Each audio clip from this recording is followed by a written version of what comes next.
بسم اللہ الرحمن الرحیم۔ امام اعظم ابو حنیفہ رحمۃ اللہ علیہ کے ہمسائے میں ایک شخص رہا کرتا تھا۔ وہ شخص چمڑے کے موزے بنایا کرتا۔ وہ شخص دن بھر بازار میں اپنا کام کرتا اور جب رات ہوتی تو شراب پی کر واپس اپنے گھر آ جاتا۔ جب وہ خوب نشے میں بدمست ہوتا تو مختلف قسم کے اشعار زور زور سے گاتا رہتا، اور جب گاتے گاتے تھک جاتا تو پھر کہیں سوتا۔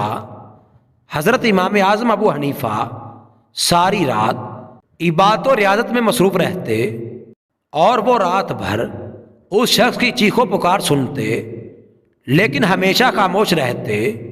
ایک دن امام اعظم ابو حنیفہ رحمۃ اللہ علیہ کے کانوں میں اس شرابی کی آواز نہ آئی تو صبح امام اعظم ابو حنیفہ نے لوگوں سے دریافت کیا کہ کیا بات ہے، آج ہمارے پڑوسی کے یہاں سناٹا کیوں رہا؟ امام صاحب کو لوگوں نے بتایا کہ اس شرابی کو رات کو گرفتار کر لیا گیا تھا اور اب وہ قید میں ہے۔ یہ بات سن کر حضرت امام اعظم ابو حنیفہ رحمۃ اللہ علیہ خچر پر سوار ہوئے اور حاکم کے دروازے پر پہنچے۔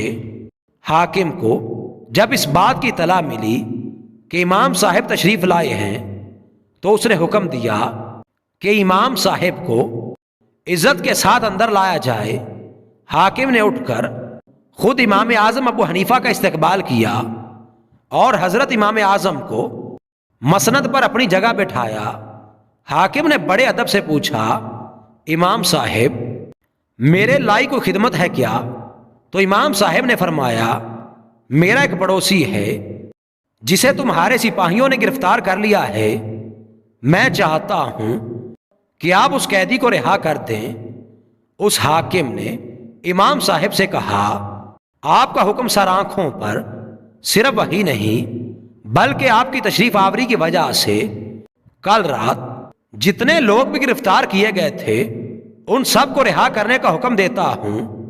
چنانچہ حاکم کے حکم سے تمام لوگ جو اس رات گرفتار کیے گئے تھے وہ تمام لوگ رہا کر دیے گئے۔ سب لوگ خوشی خوشی اپنے گھروں کو چلے گئے۔ امام صاحب واپس تشریف لائے تو پیچھے پیچھے آپ کا پڑوسی بھی آ گیا۔ جب وہ اپنے دروازے پر پہنچا تو امام صاحب نے فرمایا، تم کو کھو کر ہم نے بڑی تکلیف اٹھائی۔ وہ کہنے لگا، آپ نے میری حفاظت کی، میرا خیال رکھا، اللہ آپ کو جزائے خیر دے گا۔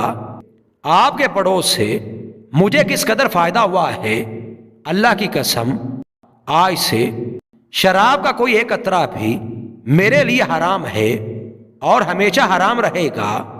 کہتے ہیں کہ آپ کا پڑوسی اپنی توبہ پر آخری وقت تک قائم رہا اور پھر کبھی کسی نے اسے شراب پیتے ہوئے اور شورغل کرتے نہیں دیکھا۔